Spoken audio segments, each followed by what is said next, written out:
Hello friends, welcome back to my YouTube channel. So guys, today we are going to discuss our class 11th zoology chapter first structure organization in animals. इसमें भी हम specifically rational NCERT के according frog वाला topic आज cover करने जा रहे हैं.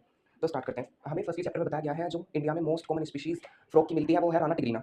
जो फ्रॉग है वो किंगडम एनिमेलिया से बिलोंग करता है. फाइलम उसका कोर्डेटा होता है, सब फाइलम वर्टिब्रेटा होता है, डिवीजन गैंथ्रोस्टोमेटा होता है, super class Tetrapoda, class amphibia, genus Rana, species tigrina. अब इसकी कुछ जनरल कैरेक्टरिस्टिक्स की बात करते हैं. फ्रॉग है जो वो क्लास एम्फीबिया से बिलोंग करता है. एम्फीबिया का मतलब डुअल लाइफ मतलब कि लैंड और वाटर दोनों में सर्वाइव कर सकता है. जब ये लैंड पे रहता है तो इसे टेरेस्ट्रियल एनिमल बोलते हैं, जब वाटर में रहता है तो एक्वेटिक. बाकी जो फ्रॉग होते हैं पॉलीकिलोथर्म होते हैं. इसका मतलब इनकी बॉडी का जो टेम्परेचर होता है ना वो कांस्टेंट नहीं होता. अगर बाहर का टेम्परेचर फ्लक्चुएट करेगा तो इनकी बॉडी के टेम्परेचर पे भी इफेक्ट होगा इसका. इसलिए जब बहुत ज़्यादा गर्मी होती है, बहुत ज़्यादा ठंड होती है तो ये गड्ढे बनाकर जमीन के नीचे चले जाते हैं, जिन्हें हम बोलते हैं समर स्लीप और विंटर स्लीप. जब ये समर स्लीप पे जाते हैं उसे बोलते हैं एस्टिवेशन, जब विंटर स्लीप पे जाते हैं उसे बोलते हैं हाइबरनेशन.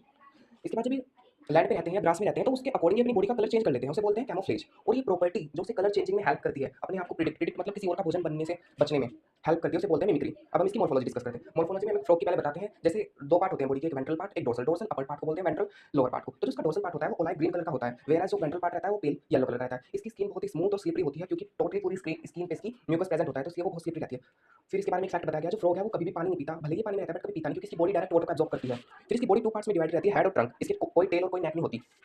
फिर इसके पास एक बल्ज होता है बाहर को निकली हुई, मतलब आइज इसकी थोड़ी मोटी मोटी होती है बाहर को निकली हुई. वो होती है जो कि निक्टिटेटिंग मेम्ब्रेन से कवर रहती है. निक्टिटेटिंग मेम्ब्रेन क्या करती है, अंडर वाटर हेल्प करती है, प्रोटेक्ट करती है इसकी आई को देखने में. फिर इसके जो फोर लिम्स होते हैं उनमें 4 डिजिट्स मतलब 4 फिंगर्स रहती हैं. जो हैंड लिम्ब रहते हैं उसमें 5 डिजिट रहती है.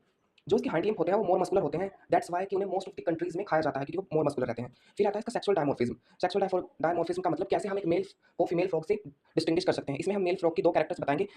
मेल फ्रॉग है कोपुलेटरी पैड. कोपुलेटरी पैड इसका जो फोर लिम्ब होते हैं उसके फर्स्ट डिजिट में प्रेजेंट रहते हैं. ये क्या करते हैं, जब ब्रीडिंग का टाइम आता है तो फीमेल बॉडी जब इन्हें ओवा में स्पर्म को इजैकुलेट करना रहता है तो फीमेल बॉडी को होल्ड करने में ये निपिटिकल पैड काम आती है, कोपुलेटरी पैड. सेकंड, इनके पास वोकल सैक होते हैं जो क्रॉकिंग साउंड प्रोड्यूस करती है ब्रीडिंग के टाइम पे, जिससे कि फीमेल फ्रॉग्स अट्रैक्ट होकर इनके साथ इन्वॉल्व होंगे सेक्सुअल इंटरकोर्स में.